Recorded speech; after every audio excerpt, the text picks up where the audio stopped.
नमस्कार बच्चों, स्वागत है आप सभी का डाउटनेट के इस अमेजिंग चैनल पर सीबीएसई 11th एंड 12th।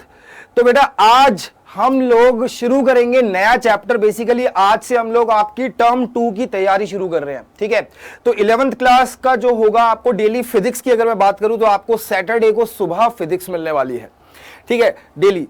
तो हम क्या करेंगे, क्योंकि हमारे एक ही दिन लेक्चर है पूरे हफ्ते में। आगे चल के धीरे धीरे जब आपको रिक्वायरमेंट होगी उस हिसाब से बढ़ा दूंगा लेक्चर, लेकिन अभी फिलहाल एक ही दिन है लेक्चर का। तो वी विल ट्राई कि ये जो चैप्टर है, आज जो चैप्टर है वो है मैकेनिकल प्रॉपर्टीज ऑफ सॉलिड्स। ये चैप्टर आपका स्टार्ट होगा। ठीक है, और इसके अंदर सबसे इंपॉर्टेंट चीज है हुक्स लॉ, जो हम आज देखने वाले हैं। हुक्स लॉ क्या होता है, जो भी डेफिनेशन है नहीं पता किसी को, अच्छी बात है। इनफैक्ट आपको जीरो नॉलेज है अगर इस चैप्टर के बारे में, तो बहुत ही ज्यादा अच्छी बात है, क्योंकि फिर आपको समझ में अच्छे से आएगा। एंड फिजिक्स को हम पूरी तरीके से इस आज की फिजिक्स को फील करने वाले। आज के लेक्चर के बाद you should be able to answer, जो सिलेबस के अंदर हम देख लेते हैं इंपॉर्टेंट पॉइंट क्या क्या है इस चैप्टर में, और वो चीजें आपको क्लियर होनी चाहिए। तो जो इंपॉर्टेंट होगा सैटरडे को हम उतने ही टॉपिक्स कवर करेंगे जो इंपॉर्टेंट है, जैसे कि हुक्स लॉ यहां पे काफी इंपॉर्टेंट टॉपिक हो गया है ना। तो चलिए देखते हैं टर्म 2 का सिलेबस एक्चुअली में है क्या आपका। तो पहली बात अगर मैं बात करूं तो यार यहां पे आपके लिए मैं लेके आया हूं पूरा का पूरा टर्म 2 के अंदर जितने चैप्टर है उनका पूरा का पूरा वेटेज कैसा है और उसके साथ साथ टॉपिक्स क्या क्या आएंगे। ठीक, तो यार अगर हम बात करें, यहां देखो तो आपकी जो फिजिक्स की ऑब्वियसली 2 बुक है, डरने की जरूरत नहीं है फिजिक्स की 2 बुकों से। ठीक है, बड़ी हलवा है, हम कर देंगे, हम सब कुछ ये जो चैप्टर्स हैं इन सब में महारत हासिल कर लेंगे। बस you have to be regular, अपने दोस्तों को भी बोलो। ठीक है, नाउ तो इन क्लासेस में हम बेटा इंपॉर्टेंट कवर करेंगे जो कि आपके लिए काफी फायदेमंद होगा। तो चलिए देखते हैं यहाँ पे जो चैप्टर है उसमें हमारे पास पूरे सिलेबस में अगर बात करें तो 1 2 3 4 यूनिट आ रही है। 4 में से प्रॉपर्टीज ऑफ बल्क मैटर, मतलब यहां पे हम प्रॉपर्टीज ऑफ सॉलिड जानेंगे, मैकेनिकल प्रॉपर्टीज ऑफ फ्लूइड्स जानेंगे जो आपके एनसीईआरटी का 10 चैप्टर है, और 11 chapter thermal properties of matter जानेंगे। याद रखिएगा, अगर ये समझोगे तभी जाके ये समझ में आएगा। और इन दोनों को यहां पे मैं लगा सकता हूं थर्मल प्रॉपर्टीज ऑफ मैटर में, तो समझ रहे हो कितना इंपॉर्टेंट है, कहानी जुड़ी हुई है सभी की। थर्मल प्रॉपर्टीज आएगा तब जाके हम थर्मोडायनेमिक्स समझ पाएंगे, और उसके बाद अगर मैं काइनेटिक थ्योरी समझना चाहता हूं तो मेरे को ये पोर्शन आना चाहिए थर्मल वाला। उसके बाद ऑसिलेशन और वेव्स के अंदर हमारी जो नॉलेज लगेगी वो मैकेनिकल प्रॉपर्टीज ऑफ सॉलिड्स और फ्लूइड्स वाली लगेगी, क्योंकि वेव जो है वो तो सॉलिड्स में भी ट्रेवल कर सकती है, साउंड वेव की बात करूं अगर मैं, है ना, और फ्लूइड्स में भी कर सकती है। तो इसीलिए ये सारे चैप्टर इंटरलिंक्ड। और अगर आप सेकंड बुक पर कंट्रोल पाना चाहते हैं ना, फिजिक्स अच्छे से करना चाहते हैं, मेरी क्लास हर सैटरडे सुबह 10 बजे फॉलो करो, एंड आई बिलीव उसके बाद तुम्हारी फिजिक्स में बहुत ज्यादा चेंज आएगा। हमसे सवाल भी होने लग जाएंगे, बस आप लोगों को ध्यान से सुनना बेटा। ठीक है, चलिए तो अपने दोस्तों को इस चैनल के बारे में बता दीजिए, जितने भी दोस्त हैं। और CBSE 11th and 12th Saturday सुबह 10 बजे फिजिक्स की क्लास लेके मैं आपके सामने मिलूंगा। ठीक है, और आप लोगों को अगले 40-50 मिनट तक भाई पूरी कंसंट्रेशन चाहिए। तो इस पर्टिकुलर चैप्टर में जो इंपॉर्टेंट है ना, उसकी अगर मैं बात करूं तो स्ट्रेस और स्ट्रेन का रिलेशनशिप हमें जानना है, हमें हुक्स लॉ पता होना चाहिए क्या होता है, यंग्स मॉडुलस पता होना चाहिए, और बल्क मॉडुलस पता होना चाहिए। तो कायदे से अगर आज के चैप्टर की बात करूं, आज के सेशन की बात करूं, तो यार ये वाली 3 चीजें हम कवर करने वाले हैं आज। बहुत आसान है और तीनों लिंक्ड है, तो हमें डरने की जरूरत नहीं है। ये खत्म करने वाले हैं। उसके बाद बल्क मॉडुलस, तो यार इस चैप्टर में इतना ही था, इतना ही होगा। उसके बाद मैं आपकी क्विज लूंगा, और उसके बाद we will forward to the mechanical properties of solid. आपको करना क्या है, आपको सीबीएसई 11 12 का जो ये दिख रहा है ना पेज, उसके नीचे सब्सक्राइब का जो रेड बटन है उसको दबा दो, ताकि आप भूल जाओ तो आपकी एप्लीकेशन आपको याद दिला दे यूट्यूब की कि भाई चैनल पे 10 बजे सर की क्लास होने वाली है, या फिर किस टीचर की कितने बजे क्लास होने वाली है। और ये प्रीमियर्स जितने भी हैं ये आप लोगों के लिए वेरी हाई क्वालिटी के तरीके से डिजाइन किए गए हैं, रिसर्च आउट करके सवाल डाले गए हैं, और धीरे धीरे इंपॉर्टेंट टॉपिक्स को बहुत ही डिटेल में भी समझाने की कोशिश की गई है। तो आप लोग रेगुलर रहिएगा बेटा। चलिए, तो मेरा नाम है भीष्म शर्मा, मैं फिजिक्स लास्ट काफी टाइम से पढ़ा रहा हूँ, 6 साल हो चुके हैं, पूरे 6 साल से ज्यादा। एंड मैंने काफी बच्चों को पढ़ाया, कैटर किया है, और उन लोगों के रिजल्ट्स भी आए हैं। उस 2015 से लेके अभी तक काफ़ी स्टूडेंट्स भाई कॉलेजेस में जाने के बाद, प्लेस होने के बाद जब कॉल करते हैं और जब प्लेसमेंट हो जाता है उनका, तो एक अलग ही लेवल की खुशी होती है। तो आई जस्ट वांट कि आप लोगों के साथ भी वैसा ही एक स्वभाव बन जाए मेरा, ताकि यार जब आपके रिजल्ट्स आए तो खुशी मेरे को हो आपसे भी ज़्यादा। चलिए तो शुरू करते हैं इसी अच्छे नोट पे इस क्लास को। तो बेसिकली आज की क्लास के अंदर जो हम सीखेंगे वो रहने वाला है यंग्स मॉडुलस, और उसके साथ साथ ये जानेंगे कि हुक्स लॉ होता क्या है। ठीक है, तो यंग्स मॉडुलस और इलास्टिसिटी ये चीजें क्या क्या हैं इसके बारे में जानना है। तो आई होप आप लोग रेडी हैं फिजिक्स की एक क्लास करने के लिए आप लोगों को एक तरीका फॉलो करना होगा जो मैं बताऊंगा, और वही तरीका आप फॉलो करो, आपको फिजिक्स की क्लास में मजा आएगा। और तरीका क्या है, बहुत सिंपल है। आप लोगों को हाईली कंसंट्रेशन के साथ बैठना, और सुबह सुबह तो यार काफी ज्यादा कंसंट्रेशन बन जाती है। बैठिए, ईयरफोन्स लगाइए और पूरा ध्यान अपनी स्क्रीन पे लगा दीजिए, बोर्ड पे, और जो मैं बोल रहा हूं, जो मैं लिख रहा हूं, आप एक पेन और कॉपी जरूर लेके बैठिए, इंपॉर्टेंट चीजें लिखते रहिए। फिर इसके बाद जैसे ही क्लास खत्म हो उसके आधे या 1 घंटे बाद 5 से 6 खुद अपनी किताब से खोल के कुछ टॉपिक्स कीजिए, एंड यू विल फील कि ठीक है, आपकी आज का जो लगाया हुआ टाइम है और जो मेरी एनर्जी है वो दोनों के काम आई। चलिए तो इसी चीज पे जानते हैं यंग्स मॉडुलस और इलास्टिसिटी ये सारी चीजें क्या होती हैं। तो एक बार एक छोटी सी चीज देख लेते हैं कि बेसिकली ये चल क्या रहा है। बेसिकली हमें इन्हीं को स्टडी करना है, करेक्ट, हमें इन्हीं को स्टडी करना है फाइनली। तो बेसिकली एक यहां पे मैंने मटेरियल लिया है और उसके रिलेटेड उसको खींचने की कोशिश करी है। ठीक है, एक मटेरियल को खींचने की कोशिश की, जब मैं इसे खींचूंगा नीचे की तरफ, यहां पे एक ग्राफ बन रहा है स्ट्रेस और स्ट्रेन का। हमें कुछ नहीं पता, but we are going to look at it और देखने जा रहे हैं कि ये चाहता क्या है, ये करने की क्या कोशिश कर रहे हैं। ठीक है, उसके बाद इसको और अच्छे से समझिए। देखो एक चीज तो समझ में आई, इसने खींचा इस मेटल की रॉड को और इसकी वापस से वही लेंथ हो गई, ठीक, जब छोड़ा तो।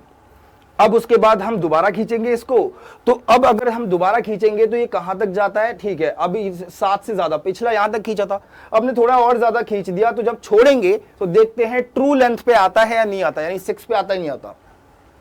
ठीक है, तो यार अभी भी 6 पे आ गया, थोड़ा सा और खींचा तो हमने, यानी ये अपनी ट्रू लेंथ वापस से ले पा रहा है। हमने इसे डिफॉर्म करने की कोशिश करी और इसने डिफॉर्मेशन कहा कि यार मैं वापस कर दूंगा जितनी भी एनर्जी लगेगी, इलास्टिक एनर्जी, और यहां पे लेके आया मैं, तो देखो क्या होगा। और इसी तरीके से आज हम इलास्टिक एनर्जी भी जानेंगे, है ना। तो जब हम छोड़ेंगे, अब ये अपनी ओरिजिनल नेचुरल लेंथ नहीं ले पाया। ये चैप्टर इसी बारे में है कि ये जो नहीं ले पाया है, ये कौन से पॉइंट पे नहीं ले पाएगा।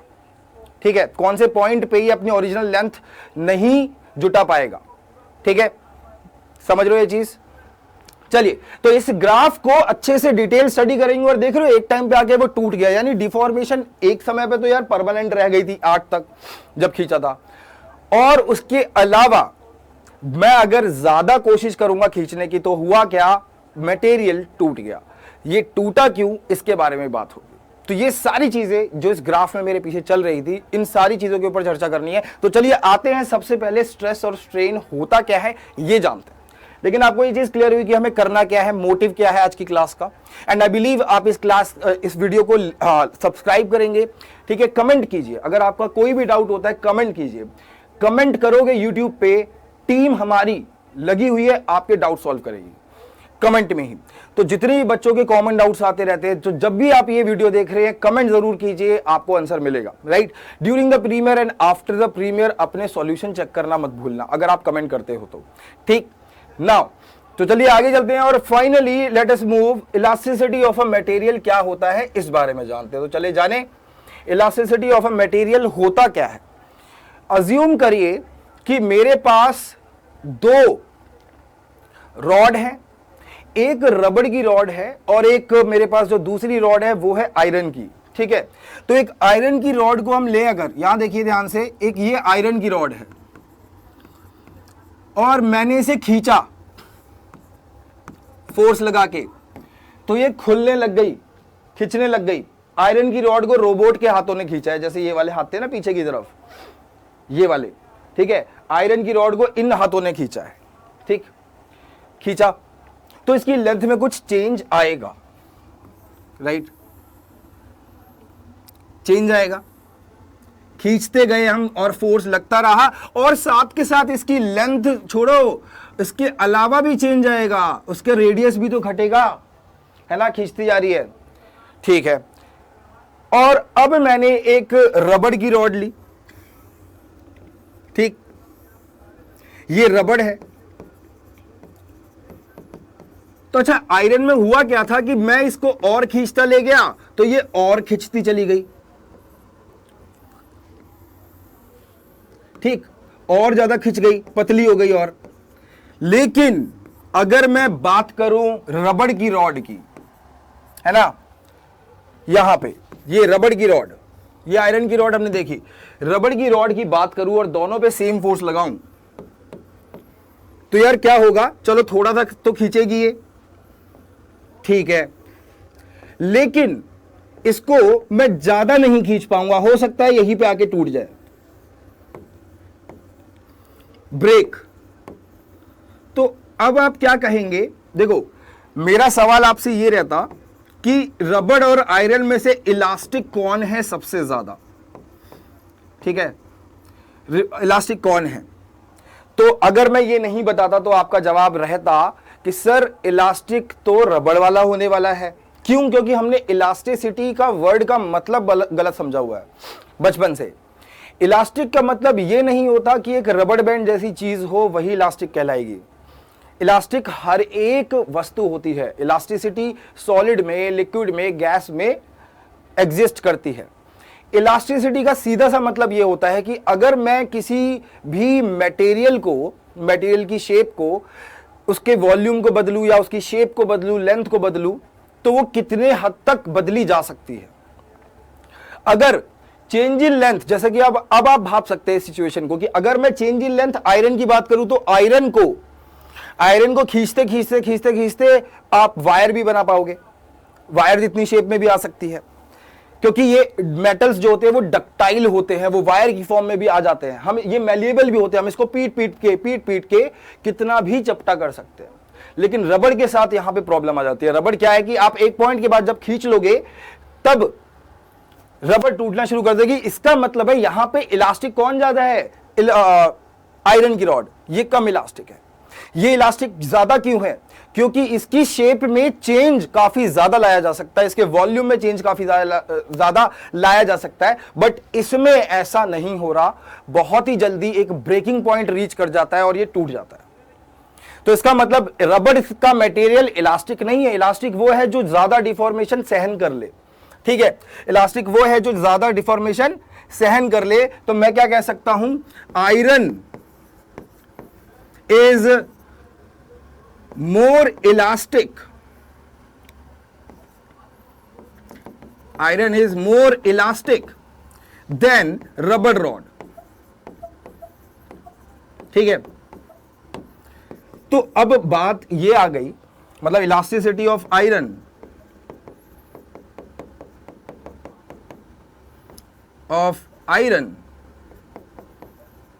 ज्यादा है, इलास्टिसिटी। भाई अगर आपको समझ में आता है यार, कोई भी डाउट है, कैसा भी कंसेप्चुअल हो चाहे, वो आप कमेंट में कमेंट करते रहिए, हमारी टीम आपको जवाब देगी। तो इलास्टिसिटी ऑफ रबर, और इनफैक्ट बहुत ज्यादा ही है इलास्टिसिटी, बहुत ज्यादा है। तो अब आप समझे इलास्टिक कहने का मतलब क्या है। तो इसका मतलब गोल्ड सबसे ज्यादा इलास्टिक होता है। क्यों? क्योंकि गोल्ड सबसे ज्यादा डक्टाइल मटेरियल होता है, यानी उसको वायर में चेंज करने की सबसे ज्यादा कैपेसिटी, चेंज सहने की सोने में होती है। इसी वजह से सोने के आभूषण यानी ज्वेलरीज बनाई जाती हैं, क्योंकि वो कितनी भी पतली हो सकती है, करेक्ट, लेकिन आयरन के साथ भी, आयरन से भी ज्यादा है उसकी इलास्टिसिटी। तो यार अब यहां से एक चीज हमें पता चल रही है कि सर इसका मतलब तो हर एक मटेरियल की अपनी खुद की इलास्टिसिटी होनी चाहिए। बिल्कुल, हर एक मटेरियल की खुद की इलास्टिसिटी होनी चाहिए, और जो कि होती भी है। और उसको नापने के लिए कि कौन से मटेरियल की क्या इलास्टिसिटी होगी, कौन से मटेरियल को, हर किसी मटेरियल की अलग अलग इलास्टिसिटी है, और उसको नापने के लिए हमने कुछ कुछ चीजें इजाद की हैं, जिनके अंदर सबसे पहला नाम आ जाता है यंग्स मॉडुलस का। उसके बारे में जानेंगे, ठीक है। अभी आप लोगों को ये क्लियर है कि इलास्टिसिटी बेसिकली क्या होती है। चलिए, आई होप आप लोगों को ये समझ में आ गया होगा। तो चलिए, अगर आप आ चुका है तो यार एक लाइक ठोक दो फटाफट। तो चलिए, क्योंकि वो ग्राफ जो मेन ग्राफ था अपना, ये यार स्ट्रेस और स्ट्रेन के बीच में फंसा हुआ था, है ना, स्ट्रेस और स्ट्रेन के बीच में फंसा हुआ था ये ग्राफ।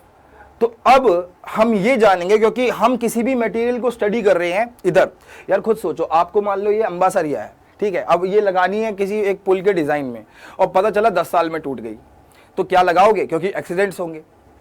अब आपको इसकी मटेरियल की टेस्टिंग करनी होगी और देखना होता है कि ब्रेकिंग पॉइंट कहां पे रीच हो रहा है। सिविल इंजीनियर्स यही देखते हैं।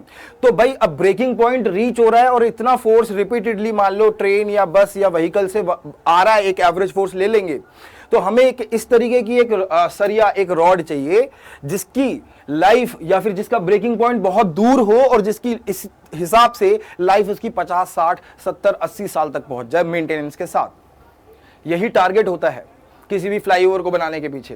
तो वहां पे मटेरियल की स्टडी की जाती है। तो अगर आप आगे चल के सिविल इंजीनियरिंग लेना चाहते हो, आप भी चाहते हो यार बुर्ज खलीफा से भी ज्यादा ऊंची बिल्डिंग का मैं एक चीफ इंजीनियर रह पाऊं, आगे कभी बहुत बड़ा सपना होता है, तो यार आप लोग बंद कर सकते हो और आपको यही पढ़ना है पूरी इंजीनियरिंग में। तो ये उसका बेस मान लो, ठीक है। तो इलास्टिक वाली बात भी क्लियर हो गई। तो स्ट्रेस और स्ट्रेन के बीच में ग्राफ बन रहा है, तो सबसे पहले यहां जानते हैं स्ट्रेस और स्ट्रेन होता क्या है, जाने देखें। चलिए, तो यार स्ट्रेस और स्ट्रेन के बारे में जानते हैं यो, ठीक है। तो यार जिसको अभी तक समझ में आया है वो कमेंट्स में लिख दे यो, नहीं तो नो, और नो लिखने के साथ कारण भी लिखे क्या समझ में नहीं आया, ठीक। और आई जस्ट वांट कि आप लोग टाइम पे आए, काफी फायदे में रहने वाले अपन लोग, है ना। और काफी बच्चों की मांग थी, काफी बच्चे 12th की क्लास पे भी कमेंट कर रहे थे कि सर 11th की क्लास नहीं आएगी क्या, तो लो 11th की क्लास भी आ गई, ठीक है। डेली सैटरडे सुबह 10 बजे। नहीं नाउ अगर हम जाने कि स्ट्रेस क्या होता है, स्ट्रेन क्या होता है, तो आइए एक बार देख लेते हैं। हम देखेंगे पहले स्ट्रेस। स्ट्रेस का मतलब क्या होता है सर? स्ट्रेस होता है फोर्स अपॉन एरिया, जिस एरिया पे वो लग रहा है। फॉर एग्जाम्पल, अगर मेरे पास ये एक रॉड है, तो इस रॉड के इस फेस का कुछ एरिया होगा, है ना, और ये जो एरिया, और मैं इसको यहां पे फोर्स लगा रहा हूं, तो मैं क्या कहूंगा कि सर यहां पे इसका जो स्ट्रेस नापा जाएगा वो नापा जाएगा फोर्स अपॉन एरिया न्यूटन प्रति मीटर स्क्वायर। ये स्ट्रेस की यूनिट है। सर प्रेशर की भी यही यूनिट होती है। तो कोई डिफरेंस है स्ट्रेस और प्रेशर में? बिल्कुल है। स्ट्रेस कंप्रेसिव भी लग सकती है अगर मैं दबाऊं रॉड को, और अगर मैं रॉड को खींचूं तो स्ट्रेस टेंसाइल भी लग सकती है। जैसे कि यहां पे अगर मैं बात करूं तो यहां पे टेंसाइल स्ट्रेस की बात की गई है, क्योंकि ये खिंच रहा है ना, खिंच रहा है। तो स्ट्रेस दोनों तरीके की होती है। क्यों डेवलप होती है? आप देख रहे हो इस पूरे के पूरे एक स्पेसिमेन कहते हैं, मटेरियल कहते हैं इसे। तो यार इसको खींचा गया है। अब यहां देखो, ये जो इसके मॉलिक्यूल्स हैं इनके बीच की दूरी बदल रही है, ठीक है। मतलब होता क्या है कि एक पॉइंट के बाद ये अपनी ओरिजिनल दूरी नहीं ले पाते हैं, और एक पॉइंट से पहले, है ना, ये अपनी ओरिजिनल दूरी पे वापस आना चाहते हैं तो ये आ जाते हैं, यानी डिफॉर्मेशन बॉडी में नहीं बचती, है ना। जैसे कि भाई आप लोग मान लो, बहुत ही अलग एग्जांपल दे रहा हूं भाई, आपके पास एक आयरन का बैट है और आपने बहुत ही हल्के से दीवार पे मारा, तो होगा क्या? अगर मैं बिल्कुल ही स्लो कैमरा से बिल्कुल एकदम जूम करके देखूं तो वहां पे आपको दिखाई देगा कि दीवार जो है वो डिफॉर्म हुई थी थोड़ी देर के लिए, और वहां से वो जो बैट है, आयरन का बैट मान लो, बेसबॉल बैट मान लो, वो भी डिफॉर्म हुआ था। लेकिन जब आपने दोनों को देखा तो ना तो वॉल पे कोई झटका आ रखा है, कोई भी डेंट है, ना ही बैट पे है, ठीक है, क्योंकि आपने स्लो मारा था, यानी आपका स्ट्रेस कम था, तो वापस से ओरिजिनल शेप आ गई। लेकिन अब आप एक बहुत तेज अगर कोई दीवार पे हिट करता है विद अ बैट, वहां पे डेंट आ जाएगा, वहां पे कुछ ना कुछ एक परमानेंट डिफॉर्मेशन बन जाएगी। हो सकता है कि वो बैट पे भी एक परमानेंट डिफॉर्मेशन आ जाए, तो वो परमानेंट हो गया। दूसरा एग्जांपल क्ले के अंदर क्ले की बॉल आपने बनाई, आपने फोर्स लगाया, वो परमानेंट डिफॉर्म हो गई। इसका मतलब उसके अंदर भी होगा यंग्स मॉडुलस, लेकिन वो ज्यादा नहीं होगा, ठीक है। चलो, तो इसको बात करते इधर से शुरू करते हैं फिर से। तो स्ट्रेस अपने पास ही आ गया, ऐसा यूनिट हमें स्ट्रेस की पता चल गई। अब दूसरी चीज आती है, तो स्ट्रेस दो टाइप की होती है, कंप्रेसिव भी होती है और टेंसाइल भी होती है। कंप्रेसिव भी होती है और टेंसाइल भी होती है, टेंसाइल स्ट्रेस, ठीक है।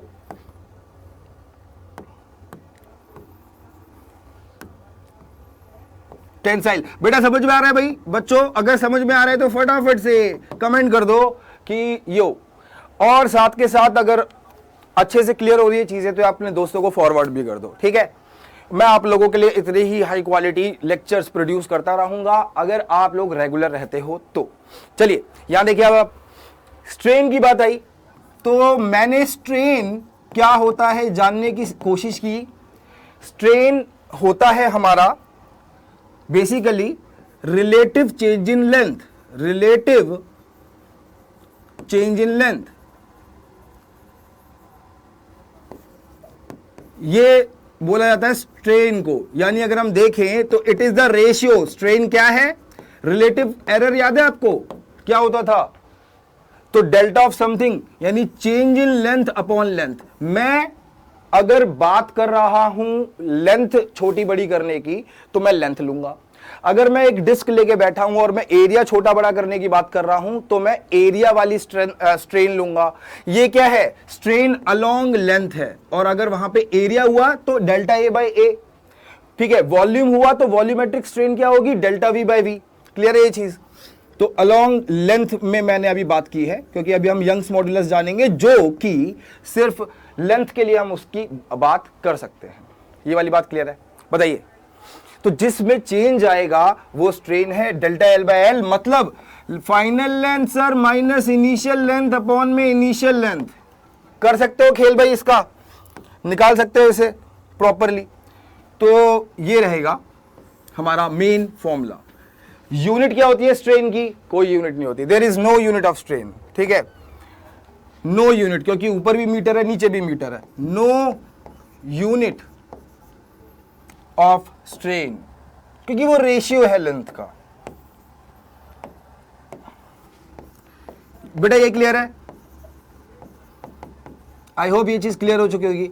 तो देखा क्या गया, स्ट्रेस भी हमें पता चल गया, स्ट्रेन भी हमें पता चल गया। डेल्टा एल बाय एल की बात कर रहा है ये बेसिकली, या फिर delta A by A area वाली strain, delta V by V क्या? Delta V by V volumetric strain. Clear है ये चीज? चलिए देखें। तो आई होप आप लोगों को जो मैंने बताया था कि पेन कॉपी लेके बैठे हुए तो आपने नोट कर लिया होगा और साथ के साथ बहुत अच्छे से समझ भी लिया होगा। चलते हैं नेक्स्ट पेज पे और जानते हैं अब स्ट्रेस और स्ट्रेन किस तरीके से रिलेट किए जाते हैं। ठीक है, तो आ जाते हैं यहां पे, और मेन है यहां पे हम जो देखने वाले हैं उसका नाम है बेटा हुक्स लॉ। ठीक है, तो बोला क्या गया भाई, ये जो पर्टिकुलर है ना, ये है, यहां तक आती है, ये ओरिजिनल लेंथ है इसकी। देख रहे हो? तो बोला क्या गया, ओरिजिनल लेंथ दिख रही है। बोला क्या गया कि मैं थोड़ा सा खींचूंगा इसे तो लेंथ में चेंज आएगा, और उसके बाद अगर इसने अपनी ओरिजिनल लेंथ हासिल कर ली यानी डिफॉर्मेशन जीरो रह जाएगा। यानी जो मैंने एनर्जी लगाई वो उस मटेरियल के पार्टिकल्स ने वो वाली एनर्जी अपने अंदर नहीं रखी। सोचो ना, जितनी एनर्जी मैंने लगाई उतनी एनर्जी वापस उसने लेंथ को सेम करके दे दी। लेकिन अगर मैं एनर्जी लगाता और खींचता और वो वापस नहीं जा पाई, थोड़ी सी गई, तो इसका मतलब बाकी बची हुई एनर्जी कौन खा गया? मॉलिक्यूल, और in the form of heat निकल गई। मॉलिक्यूल ने जैसी एनर्जी खाई यानी हीट पैदा हो गई। यहां तक हीट पैदा नहीं हुई है। क्यों? क्योंकि ये अपनी हीट पैदा हो जाती तो ये अपनी ओरिजिनल लेंथ नहीं ले पाता। तो हुक्स लॉ इसी के बारे में बात करता है। हुक्स लॉ कहता है, सर हुक्स लॉ कहता है सीधी सी बात है, stress is directly proportional to strain. जब तक ऐसा माहौल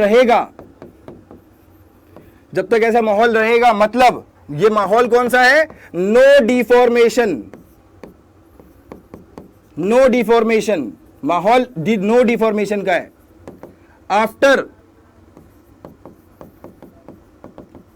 फोर्स इज रिमूव्ड, या स्ट्रेस कह लो, ठीक है, फोर्स ही लिख दो, फोर्स इज रिमूव्ड। ये क्लियर हो रहा है?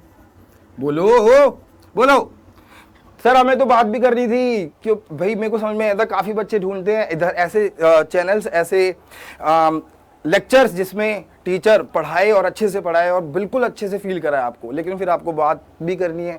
तो यार देखिए, आई होप बात मत करो, लेकिन ये आपको समझ में आ रहा है, ये अगर चमक रहा है तो मतलब तुम कुछ भी कर सकते हो फिर। ठीक है, बस मुझे नहीं पता चलना चाहिए। सर पता कैसे चलेगा? आप कौन सा यहाँ बैठे हो? हाँ तो कोई बात नहीं। यहाँ देखो, स्ट्रेस इधर आएगा स्ट्रेस। देखें, और मैं आपके लिए क्वेश्चंस भी लेके आया हूं, तो यार बीच में नहीं जाना है, और लगे हाथों इसी दौरान जब तक मैं लिख रहा हूं अपने दोस्तों को भेजो, जितने भी आपके व्हाट्सएप ग्रुप है सब में डाल दो ये कि भैया फिजिक्स समझ लो, मार्क्स कटेंगे नहीं, रिजल्ट अच्छा आ जाएगा। तो देखो क्या है, स्ट्रेस और स्ट्रेन का मैंने एक ग्राफ बनाने की कोशिश की, तो उसके अंदर मैंने पाया स्ट्रेट लाइन। स्ट्रेट लाइन मतलब हुक्स लॉ। अगर स्ट्रेट लाइन है, क्योंकि आप देख रहे हो y equal to mx plus C कैसी वो होती है, y equal to mx plus C होता है, तो एक तरीके से y is directly proportional to x है, तो स्ट्रेट लाइन की इक्वेशन बेटा y equal to mx plus C से देखी जाती है। अगर देखो c क्या होता है, c होता है y इंटरसेप्ट, यानी लाइन कहां पे काट रही है। सारे बच्चे जिनको नहीं पता है, तो हमेशा पावर 1 और पावर 1 की चीजें जब प्रोपोर्शनल हो जाती हैं एक दूसरे के, तो स्ट्रेट लाइन आती है। अब क्योंकि ये स्ट्रेट लाइन 0 से ली गई है, इसका मतलब यहां पे कोई भी y इंटरसेप्ट नहीं था, यानी कोई भी यहां पे c की वैल्यू 0 थी। ठीक है, अब y एक्सिस में मैं लेना चाह रहा था स्ट्रेस, तो स्ट्रेस ले लिया मैंने यहां, और ये स्ट्रेन हो गया। तो मैंने क्या कहा कि सर ये सीधा ग्राफ इसलिए है क्योंकि stress directly proportional to strain है, बस। तो ये ग्राफ स्ट्रेट लाइन चलेगा, क्योंकि स्ट्रेट लाइन की इक्वेशन पावर 1 और पावर 1 को फॉलो करती है, और देखो इसकी भी तो पावर क्या है, 1 ही तो है बेटा, है ना। तो पावर 1 और पावर 1 का रिलेशन अगर हम देखते हैं तो एक स्ट्रेट लाइन खिंचती है, वो स्ट्रेट लाइन जरूरी है। दैट्स वाई यहां पे मैंने जब तक हुक्स लॉ चल रहा था स्ट्रेट लाइन खींची गई है। हो क्या रहा था कि मैं धीरे धीरे स्ट्रेस बढ़ा रहा था। मान लो पहले थी स्ट्रेस कुछ 10 न्यूटन प्रति मीटर स्क्वायर, तो इसकी यहां पे डिफॉर्मेशन थी, मतलब इसकी लेंथ कितनी चेंज हुई, डेल्टा एल बाय एल, ये डेल्टा एल बाय एल था रेशियो स्ट्रेन का। फिर उसके बाद मैंने और स्ट्रेस बढ़ा दी, मैंने 10 से कर दी 20, तो यहां पे यार ऑब्वियस ही बात है, अगर तुम स्ट्रेस और बढ़ाओगे तो और ज्यादा चेंज आएगा, तो delta L by L strain क्या आने लग गया, ज्यादा आने लग गया। करेक्ट। तो इस हिसाब से स्ट्रेट लाइन बनती रही जब तक कि हुक्स लॉ फॉलो हो रहा था, और एक पॉइंट के बाद वो भी फॉलो होना बंद कर जाता है। देखो यहां पे आपको दिखेगा कि स्ट्रेट लाइन थोड़ी देर के लिए मिली थी, उसके बाद क्या हो गया, स्ट्रेट लाइन थोड़ी देर के लिए मिली थी, उसके बाद वो स्ट्रेट लाइन गायब हो गई। मतलब हुक्स लॉ उस पर्टिकुलर बॉडी ने, उस पर्टिकुलर रॉड ने, मटेरियल ने फॉलो करना बंद कर दिया आफ्टर अ पर्टिकुलर स्ट्रेस। यानी यहां पे अब देखो, यहां पे ये मैक्सिमम है कि जब मैं छोड़ूंगा तो वापस से अपनी ओरिजिनल शेप ले लेगा, ये मैक्सिमम है, देख रहे हो, ले भी गया। लेकिन इसके ऊपर मैं फोर्स लगाता हूं और तो वो अपनी डिफॉर्मेशन नहीं ले पाएगा वापस। ये चीज क्लियर है कि नहीं, जल्दी एक बार देख लो फटाफट से, ये क्लियर है कि नहीं मुझे बताइए। कमेंट में भी आप जवाब लिख सकते हैं, अगर आप लोगों को कमेंट करना है तो जल्दी कीजिए। ठीक है, तो देख रहे हो, इसीलिए उसको प्रोपोर्शनल लिमिट बोला हुआ है। यानी यहां तक क्या लग रहा है अपना, सर यहां तक लग रहा है यहां तक हमारे पास जो लग रहा है वो है हुक्स लॉ, और इसके बाद इस प्रोपोर्शनल लिमिट के बाद हुक्स लॉ लगना बंद हो जाता है, स्ट्रेट लाइन आना बंद हो जाती है, तो चीजें अलग अलग हो जाती हैं। तो हुक्स लॉ हर एक मटेरियल फॉलो करता है, हुक्स लॉ हर एक मटेरियल फॉलो करता है। क्यों, कुछ जैसे रबड़ का एग्जांपल है, आप अपनी जो मिटाने वाली रबड़ होती है उसी को ले लो, आप थोड़ा खींचोगे वापस आ जाएगी शेप पे, आप और खींचोगे वापस आ जाएगी शेप पे। लेकिन आप वो जो मिटाने वाली रबड़ होती है उसको और ज्यादा खींचोगे तो वो टूट जाएगी यार, ब्रेकिंग पॉइंट बहुत जल्दी आ गया।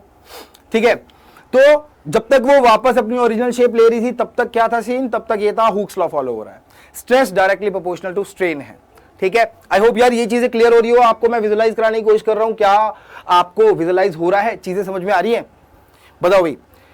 नाउ यहां जाओ फिर से, तो हुक्स लॉ क्या कहता है, stress is directly proportional to strain, Hooke's law कहता है। और जब ये लॉ फॉलो होना बंद हो जाता है तब वो बॉडी, वो मटेरियल अपनी ओरिजिनल शेप लेना बंद कर देता है। चलिए, तो अभी तक हमने ये चीज सीख ली है, रुको, तो मैं क्या कहूंगा यहाँ पे, राइट। तो हुक्स लॉ में यही देखो, तो यार अब देखा गया कि stress is directly proportional to strain है ना। तो सर मैंने क्या किया, स्ट्रेस जैसे ही मैंने प्रोपोर्शनैलिटी का कांस्टेंट हटाया, मेरे पास एक कांस्टेंट आ गया जिसका नाम, बोलो भाई अब तो तुम बता दोगे, जिसका नाम यंग्स मॉडुलस रखा गया है। यो बताओ क्लियर है या नहीं है, यो या no. Strain is equals to gamma, तो ये गामा कह लो वाई कह लो, what is this, Young's modulus, और इसकी यूनिट भी क्या होगी, जो स्ट्रेस की होगी, न्यूटन प्रति मीटर स्क्वायर। तो यंग्स मॉडुलस जो है बच्चे आपका कहां पे लगता है, ये सिर्फ सॉलिड के लिए यूज होता है, फॉर सॉलिड्स, ठीक है, क्योंकि यार खुद सोचो ना, तुम पानी को खींच पाओगे तो उधर यंग्स मॉडुलस डिराइव बताने का कोई मतलब ही नहीं है, सॉलिड। और जनरली इसमें लेंथ में चेंज नापा जाता है, लेंथ चेंज के लिए यूज होता है, ठीक है, ये बताइए लेंथ चेंज के लिए यूज होता है, ये क्लियर है। तो यार मैं आपको ये बताना चाह रहा था कि ये जो स्ट्रेट लाइन है इसका स्लोप कहलाता है, ये जो स्ट्रेट लाइन है इसका स्लोप कहलाता है, ग्रीन, ये अगर आप इसका स्लोप निकालोगे स्ट्रेट लाइन का, सिर्फ स्ट्रेट लाइन का, तो आप क्या क्या कहोगे, सर स्लोप यानी tan थीटा यानी परपेंडिकुलर अपॉन बेस यानी स्ट्रेस अपॉन स्ट्रेन यानी, सर क्या यानी, ये यानी यंग्स मॉडुलस। तो basically slope is equals to Young's modulus, slope of this straight line is equals to Young's modulus, and Hooke's law is for and for only and only for solids, बाकी किसी के लिए define नहीं है, क्योंकि वहां पे हम उसकी लेंथ में चेंज कैसे लेके आओगे, पानी के या गैस के नहीं लेके आ सकते, करेक्ट। चलिए यो, तो समझ में आ रहा है आप लोगों को, तो यो लिख दो, नहीं तो नो, और अपना डाउट भी लिख दें, ये क्लियर है। तो यार यहां पे जो ये लाइन बनेगी, ठीक है, यहां पे वो जो लाइन बनेगी, इसमें अगर मैं स्लोप निकालूं, यानी यहां पे tan थीटा निकाला जाए, यानी स्ट्रेस अपॉन स्ट्रेन किया जाए, तो गामा यंग्स मॉडुलस आता है। कूल है ये।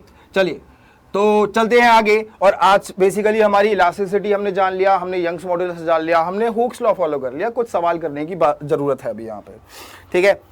तो हुक्स लॉ फॉलो हो रहा है यहां पे, ठीक है। और बेटा आप लोगों को अगर समझ में आ रहा है तो प्लीज इसको लाइक और सब्सक्राइब करना, ताकि मेरी क्लास की नोटिफिकेशन आपको मिल जाए। मतलब मेरी और आपकी मेहनत वेस्ट जाएगी ना, तो हम इस वक्त पे गलत काम कर रहे हैं। अगर मेरी और आपकी मेहनत सही जाएगी, तब आप नेक्स्ट लेक्चर में भी आओगे और मेहनत करने और समझने अच्छे से चीजों को, ठीक है, विजुलाइज करने। तो हुक्स लॉ के बाद यहां तक हम प्रोपोर्शनल लिमिट की बात करते हैं, और उसके बाद जो आने लग जाती है, जैसे कि यहां पे छोड़ूंगा तो कुछ ना कुछ बेटा क्या हो जाएगा, एक छोटा सा डिफॉर्मेशन रह जाएगा, जैसे यहां दिखा हुआ है, छोड़ेगा ना, देखो थोड़ी सी लेंथ उसकी, अब यहां तक आया, फिर उसके ऊपर जब ले जाएगा स्ट्रेस, इस पर्टिकुलर पॉइंट तक लेंथ में एक चेंज रह जाएगा, ठीक है। और फाइनली एक डिफॉर्मेशन रह गई, वो डिफॉर्मेशन कहां कौन खा गया, पार्टिकल्स ने हीट के रूप में निकाल दी, वो जो एनर्जी थी वो हीट के रूप में निकाल दी। चलिए तो चलते हैं अपने कॉन्सेप्ट चेक 1 पे, और फिर जानते हैं एनर्जी की क्या क्या चीजें हैं। Energy is important here. तो देखो यहाँ पे क्या कह रहा है, सवाल क्या है, सवाल ये है कि सर दो वायर्स है ए और बी, दो वायर्स है ए और बी, उन दोनों की लेंथ सेम है, ठीक है, दो वायर्स है ए और बी और उन दोनों की लेंथ सेम है। तो डायमीटर उनके रेशियो के, जो लेंथ है ना, इसको लिख दो यार, दो रोड है ए, दो रोड है बी, इनका मटेरियल सेम है। मटेरियल सेम मतलब Young's modulus of A is equals to Young's modulus of B, क्योंकि Young's modulus depend upon only and only material, वो स्ट्रेस स्ट्रेन पे डिपेंड नहीं करता, वो कांस्टेंट होता है। Young's modulus depend on upon only material, ठीक है। तो इसे कहते हैं सवाल के थ्रू कॉन्सेप्ट को समझा देना। तो आपको समझ में आया। तो अब इनके लेकिन एरियाज में दिक्कत है, यानी इसको अगर मैं diameter of A, diameter of B की बात करूं, तो 1/2 दिया हुआ है। डायमीटर, डी फॉर डायमीटर, ठीक है, क्या डायमीटर, और क्या कह रहा है वो, अच्छा 2 wires of the same length, बेटा अच्छा ठीक है, ये मैं ये कह सकता हूं कि हाँ ठीक है, मैंने क्वेश्चन में ध्यान नहीं दिया, लेकिन चलो ठीक है, एक आपको इंपॉर्टेंट चीज और पता चल गई कि यंग्स मॉड्यूलस, अगर मटेरियल सेम हो तो यंग्स मॉड्यूलस सेम होता है, लेकिन यहां पे फिलहाल नहीं दिया हुआ सेम, तो मैं इसको हटा रहा हूं फिलहाल, ठीक है, यहां पे सेम नहीं दिया हुआ, ठीक है, आई गॉट यू, मेरी तुम्हारी चीखें मेरे तक पहुंच गई, चिंता मत करो, ठीक है, राइट। तो हम क्या कहेंगे, Young's modulus depends upon, Young's modulus, बहुत इंपॉर्टेंट पॉइंट है, डिपेंड अपॉन, किसके ऊपर डिपेंड करता है, यंग्स मॉड्यूलस डिपेंड अपॉन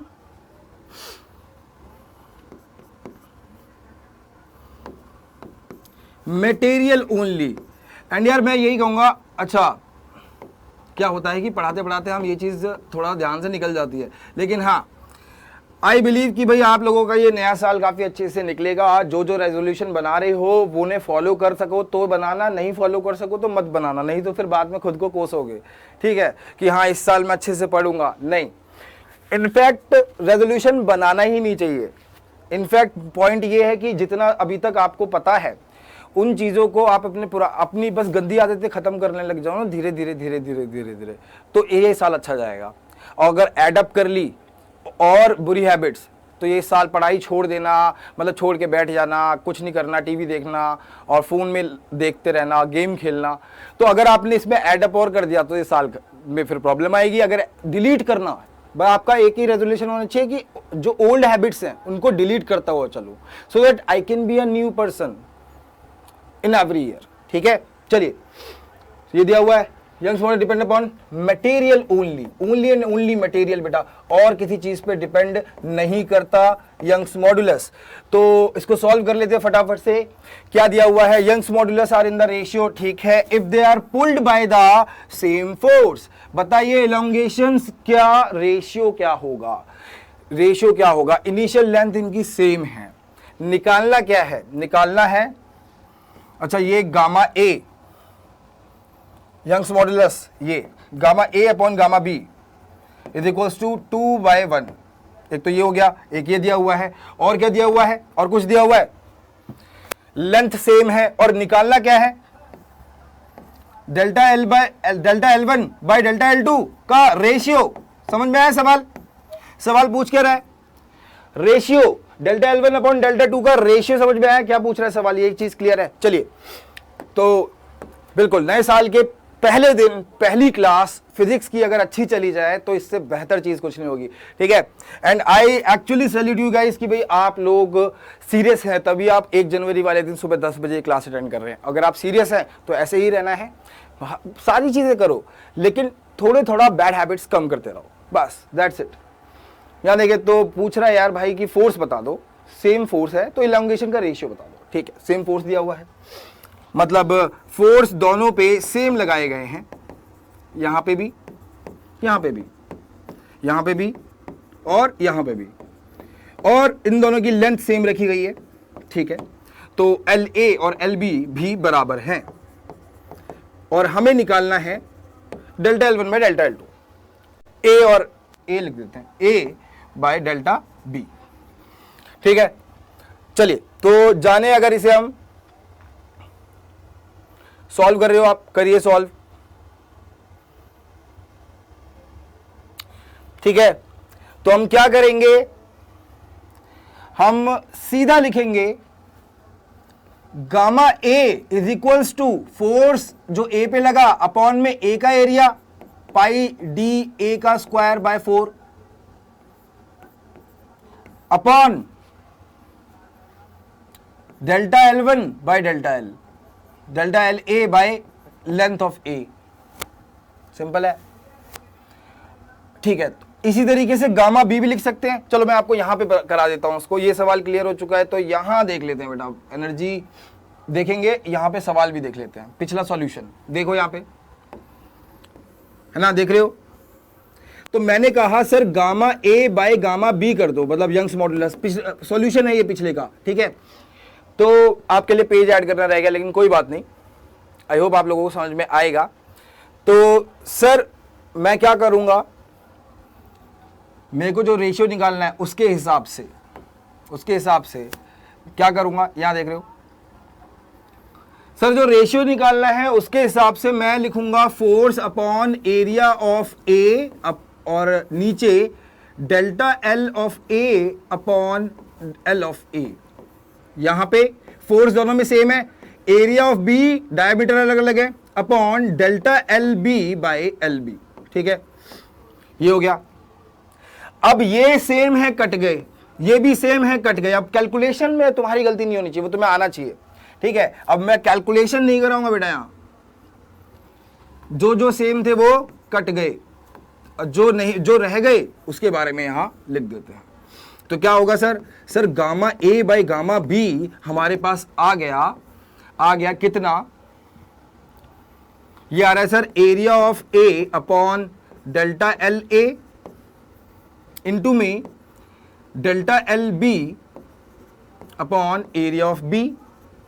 तो मुझे तो डेल्टा एल बाय डेल्टा ये चाहिए, तो इसको इधर ले जाओ, इसको नीचे आ जाएगा, क्रॉस मल्टीप्लाई कर लिया। तो देखो क्या आएगा, आपको वैल्यूज डाल के आंसर निकालना है बस, ठीक है। मैं ये आपके ऊपर छोड़ रहा हूं, ठीक है। तो ये आ जाएगा हमारे पास बच्चे area of A upon area of B into में gamma of B upon gamma of A. ये वाली बात समझे हो, ये है।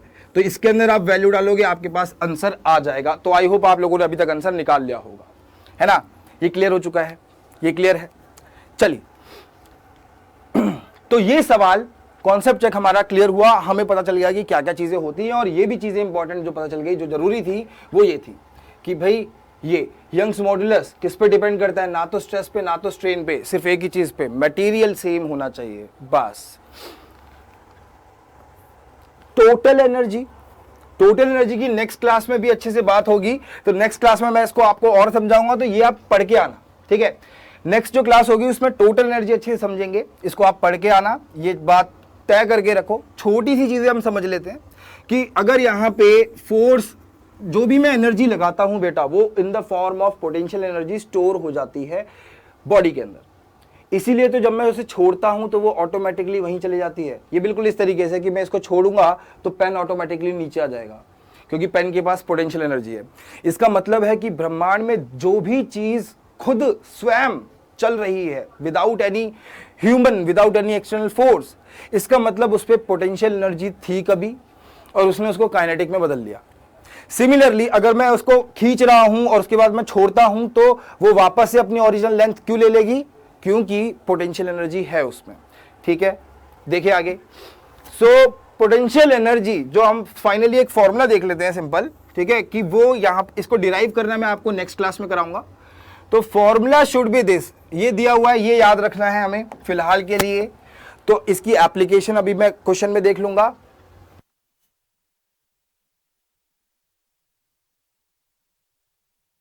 तो यहां देखिए, तो यार एक ये फॉर्मूला है, ये किसका है, एनर्जी डेंसिटी,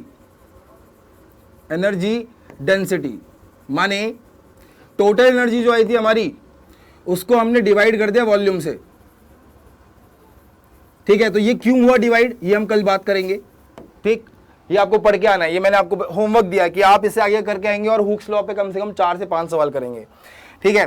तो दिस इज द फॉर्मूला। तो ये दोनों फॉर्मूले हमें बिल्कुल कंठस्थ हो जाने चाहिए, ये और ये किसके लिए है, ये दोनों एनर्जी डेंसिटी।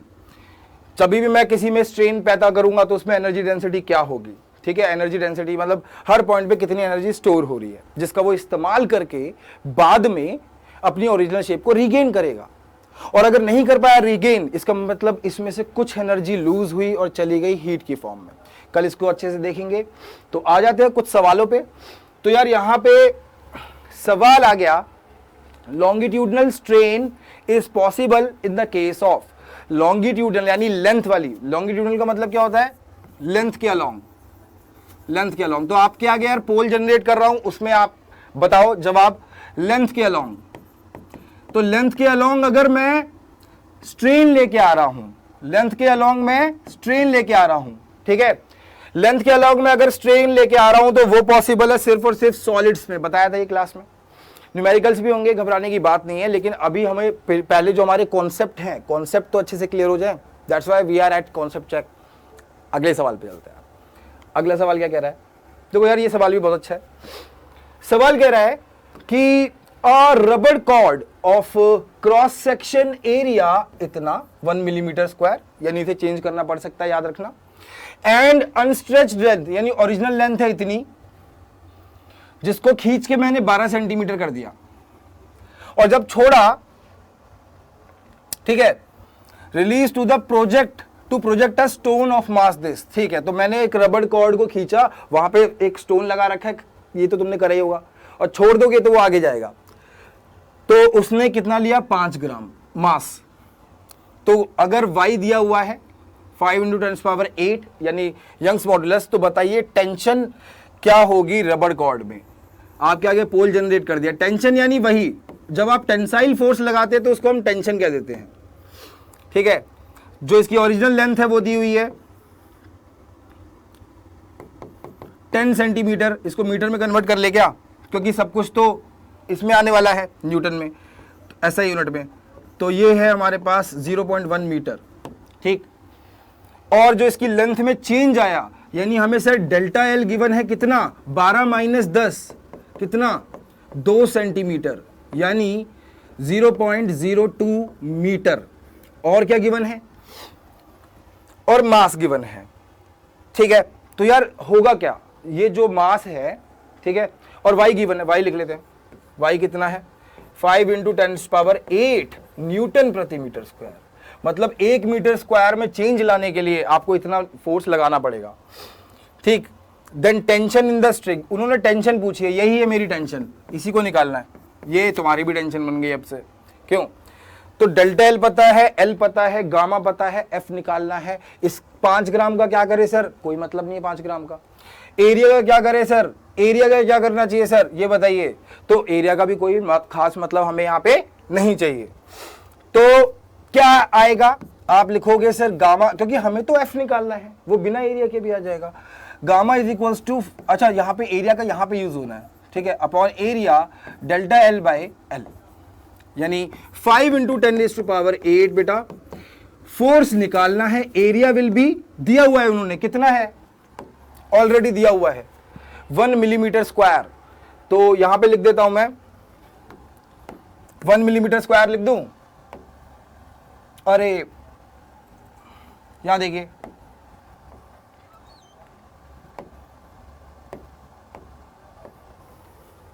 ठीक है, तो यहां पे लिख दूं 1 मिलीमीटर स्क्वायर, लिख दिया यहां पे। टेक्नोलॉजी के साथ ना थोड़ी सी स्पीड की दिक्कत है, सारी चीजें सेम होनी चाहिए। 1 मिलीमीटर स्क्वायर को जब मैं डिवाइड कर दूंगा 2 बार 100 से, तो वो मीटर स्क्वायर बन जाएगा। ये आपको पता होना चाहिए। डेल्टा एल मुझे 2 सेंटीमीटर दिया हुआ है, यानी 0.02 मीटर दिया हुआ है। अपॉन में जो एल है वो कितना दिया हुआ है, लेंथ कितनी दी हुई है हमें, 10 सेंटीमीटर। 10 सेंटीमीटर यानी 0.1 मीटर। समझ में आ रहा है बेटा, है ना। तो हम क्यों निकाल रहे हैं सर, ये सब कर क्यों रहे हो सर, हमें एफ निकालना है, और जो वैल्यूज दी है बस मैंने उसमें डाली है, कोई रॉकेट साइंस तो नहीं लगाई है। जो वैल्यू दी है, अब वो कहां कहां आती है हमें पता होना चाहिए। ओरिजिनल लेंथ ये थी। जब आप इसको सॉल्व करोगे you will get the final answer. तो आई होप आप लोग आंसर निकाल लेंगे, ज्यादा आगे तक जाने की जरूरत नहीं है। आप लोग आंसर निकालिए, कमेंट कीजिए, अगर बाकी बच्चों का भी सेम आ रहा होगा देन इट्स फाइन, ठीक है। चलिए लास्ट क्वेश्चन आ जाता है यहाँ पे, एनर्जी वाला, क्योंकि एनर्जी अभी हमने नहीं देखी है प्रॉपरली, तो इस क्वेश्चन को हम देखेंगे नेक्स्ट क्लास में। तो ये आपके लिए एक होमवर्क हो गया है बेटा, ये करके आना है और एनर्जी वाला डेरिवेशन पढ़ के आना है। This is your homework. कल मिलना मुझे और कल कमेंट में बताना कि आपने होमवर्क किया नहीं किया, ठीक है। मैं भी मिलूंगा आपको कल की क्लास में। अब तो नेक्स्ट क्लास जो होगी वो एक तो एनर्जी देखेंगे और बल्क मॉडुलस, तो साथ के साथ हमें पोटेंशियल स्ट्रेच एनर्जी भी देखनी है। स्ट्रेच करने की वजह से एनर्जी देखनी है, ठीक है। तो यार आई होप आपको इस लेक्चर में बिल्कुल मजा आया होगा। एंड अगर आपको इस लेक्चर से फायदा हुआ तो आप अपने दोस्तों को भी बताइए, शेयर कर दीजिए, लाइक कर दीजिए, सब्सक्राइब कर दीजिए। डेली सैटरडे को 10 बजे मैं यहाँ मिलूंगा। आपके पास एक हफ्ते का टाइम है ये पूरे के पूरे करने का, ठीक है, जितनी भी हमने चीजें पढ़ी है इन पे सवाल करने का। तो आप हर किसी पे सवाल कर लेना, मेरी नेक्स्ट क्लास में रिवाइज करके आना। Till then take care and a very goodbye, thank you.